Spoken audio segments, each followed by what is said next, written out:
Hello everybody and welcome back to Reading with Grandma. Today we're going to go on way back in time with an adventure about dinosaurs.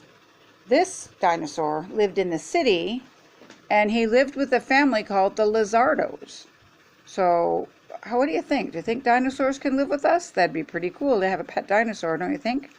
So let's enjoy Bob and his adventures with the family Lazardo.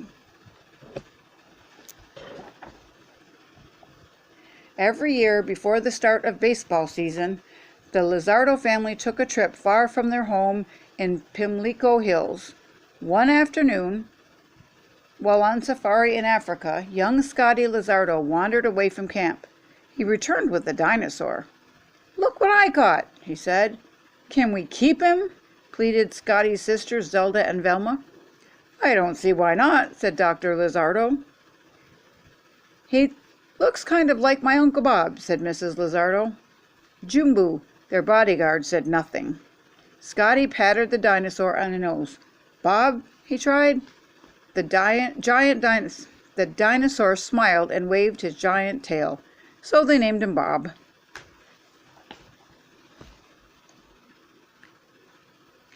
With Bob along, safari life was fun. Swimming in the morning, games of baseball in the afternoon, and songs by the campfire before bed. When it came time to start for home, the Lazardos couldn't stand the thought of leaving Bob behind. "Would you like to come home with us, Bob?" asked Dr. Lazardo. "We'd love to have you," said Mrs. Lazardo. "You could play baseball for our home team, the Pimlico Pirates," cried Scotty, Zelda, and Velma. Bob smiled again and wagged his giant tail. The journey back was grand. When the safari came to the banks of the River Nile, Dr. Lazardo said, "Let's go sailing." So they made Bob into a ship and steered him down the river.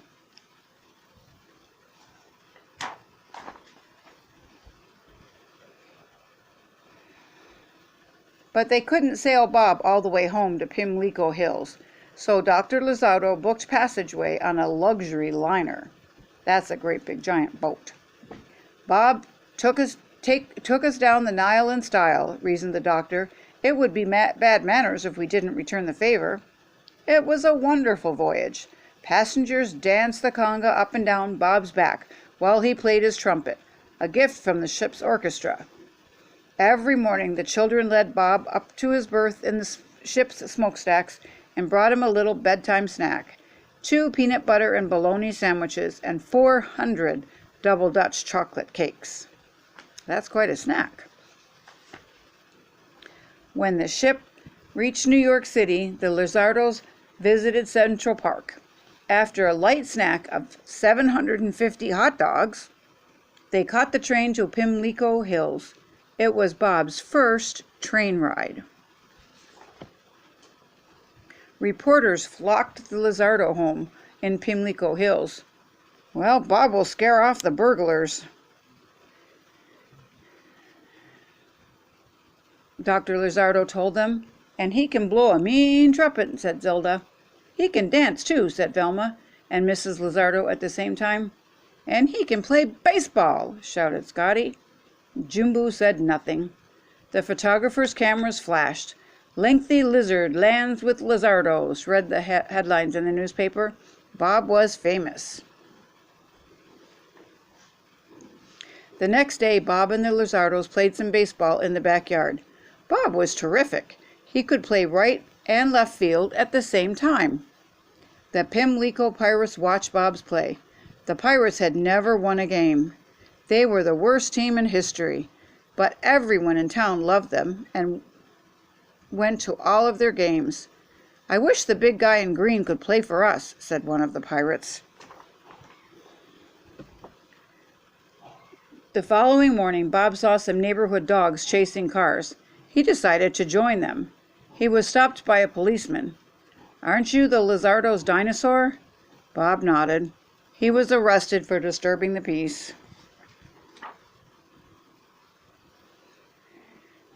Bob enjoyed being fingerprinted. He didn't understand that he was in trouble. The Lazardos rushed to get Bob out of jail, but the chief of police wouldn't let him go. "I'm sorry," the chief exclaimed. "We can't have dinosaurs running wild in the streets. We'll be sending him back to Africa in the morning." Bob let out a sad howl. So did the Lazzaros.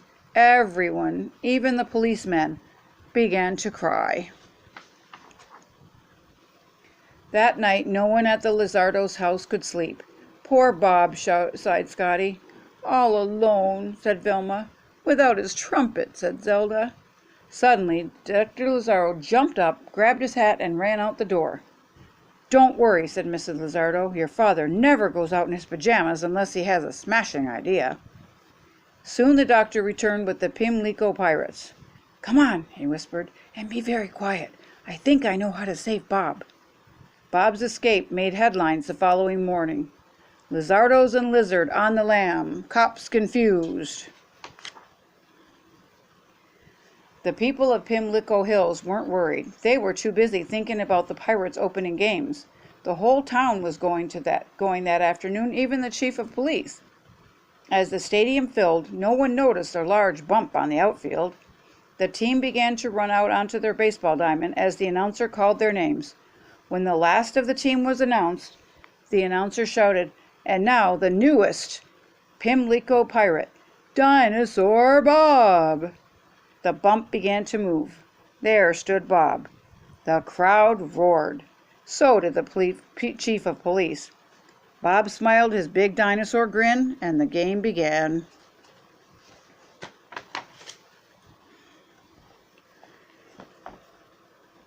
The game was close. The Lazardos cheered Bob from the dugout and gave him water in between innings.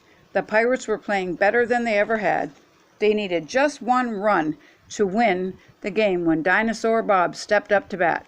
He swung the bat with all his might. Crack! The ball went up and up, clear out of the stadium and out of sight. Bob rounded the bases in 3 great strides and touched his nose to home plate. The Pimlico Pirates had won the game. The Lazardos rushed onto the field and hugged Bob. And the crowd cheered Bob all the way to the Lazardos' house. The chief of police cheered the loudest. Bob was a hero. That evening, Bob and the Lazardos celebrated by having a cookout in the backyard. After dinner, Jumba brought out the musical instruments. Scotty on bongos, Bob the trumpet, and everyone else on kazoos. "Here's to Bob," said Dr. and Mrs. Lazardo. "The best ball player," said Velma. "The best pal," said Velma.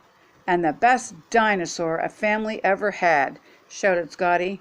Jumbo smiled, and they all sang and danced late into the summer night. The end.